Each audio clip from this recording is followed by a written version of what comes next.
ఆంధ్ర రాష్ట్రం గర్వించేటువంటి శ్రీ వెంకటేశ్వర స్వామికి సంబంధించినటువంటి పాలక మండలి చైర్మన్గా ఉన్నటువంటి వ్యక్తి బోలినేని రాజగోపాల్ నాయుడు అలియాస్ బిఆర్ నాయుడు.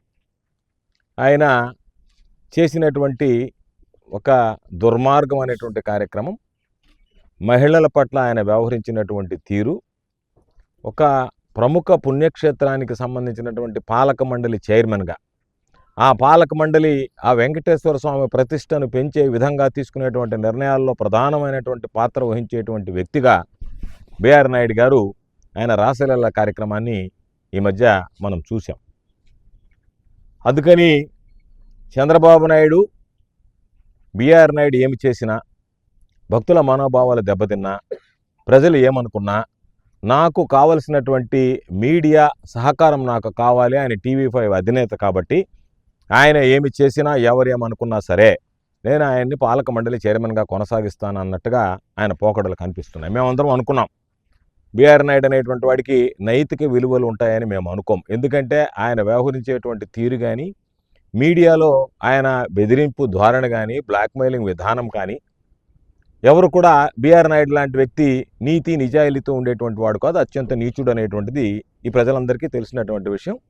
అటువంటి పరిస్థితుల్లో అటువంటి వ్యక్తిని మీరు ఇవ్వవద్దు అని చెప్పి ఒక మహిళ ముఖ్యమంత్రి కాకముందే మొరపెట్టుకున్నా, ఆయన యొక్క అనేక అనైతిక కార్యక్రమాల గురించి వివరించి లేఖ రాసినా వీటన్నిటిని లెక్క చేయకుండా, చంద్రబాబు నాయుడు కనీసం వాటి మీద విచారణ జరపకుండా, న్యాయాన్యాయాలు నిజానిజాలు తెలుసుకోకుండా అటువంటి వ్యక్తిని ఈరోజు ఆయన నియమించాడు.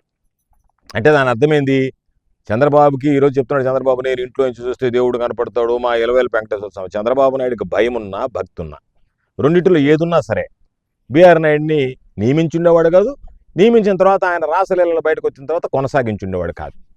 కాబట్టి ఈరోజు నా ఇష్టారాజ్యంగా నేను వ్యవహరిస్తానన్న తర్వాత చిన్న స్థాయిలో కూడా ఈరోజు మహిళల మీద అఘాయిత్యాలు ఇష్టారాజ్యంగా వ్యవహరిస్తున్నటువంటి నేపథ్యంలో తిరుమల ప్రాశస్త్యం, వెంకటేశ్వర స్వామి ప్రాభవం, దానికి ఉన్నటువంటి భక్తి, ప్రజలు ఆయన పట్ల ఉన్నటువంటి భక్తి, దాని పట్ల ఆయన పట్ల ఉన్నటువంటి ఆ అభిమానం, ప్రేమ, ఆప్యాయత, అనురాగం, ఈరోజు వెంకటేశ్వర స్వామి అనేటువంటి వాడు ఉన్నాడు అంటే మాకు ఒక అండ అనేటువంటి భక్తులు కోట్లాది మంది ఉన్నారు.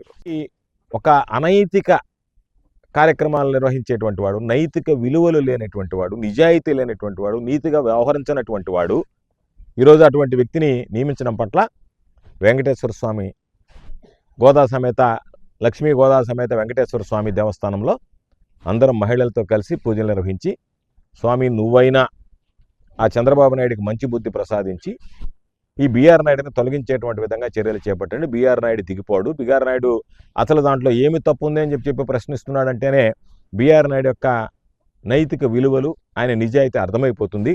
కాబట్టి చంద్రబాబు నాయుడికైనా మంచి బుద్ధి ప్రసాదించి అటువంటి వ్యక్తిని ఆ పోస్టు నుంచి, ఆ చైర్మన్ పదవి నుంచి తొలగించేటువంటి విధంగా మీరు ఆయనలో చొరబడో, లేకపోతే మీరు జోక్యం చేసుకున్నా, లేకపోతే మీ యొక్క ఆశీస్సులతోనో మీ యొక్క ఆదేశాలతోనో చంద్రబాబు నాయుడు లొంగి చేయాల్సిందే తప్ప ఈ ప్రజల గురించి చంద్రబాబు నాయుడు భయపడేటువంటి పరిస్థితుల్లో సాక్షాత్ మీకు కూడా మిమ్మల్ని చూసి కూడా భయభక్తి లేకుండా పోయింది. కాబట్టి ఆ విధంగా ఆలోచన చేయండి అని చెప్పి ఈరోజు ప్రత్యేకించి కోరడానికే ఈరోజు పొదలకూరు మండల కేంద్రంలో సర్వేపల్లి నియోజకవర్గానికి సంబంధించి అందరం భక్తులు, ఉన్నటువంటి స్థానిక నాయకులు, మహిళలు, కార్యకర్తలు అందరితో కలిసి ఈరోజు ఓ ప్రత్యేక పూజలు నిర్వహించి జగన్మోహన్ రెడ్డి గారికి ఆయన ఆశీస్సులు ఉండాలని, ఎల్లవేళలా జగన్మోహన్ రెడ్డి గారి ప్రభుత్వాన్ని ఈరోజు ప్రజలు కోరుకుంటున్నారు.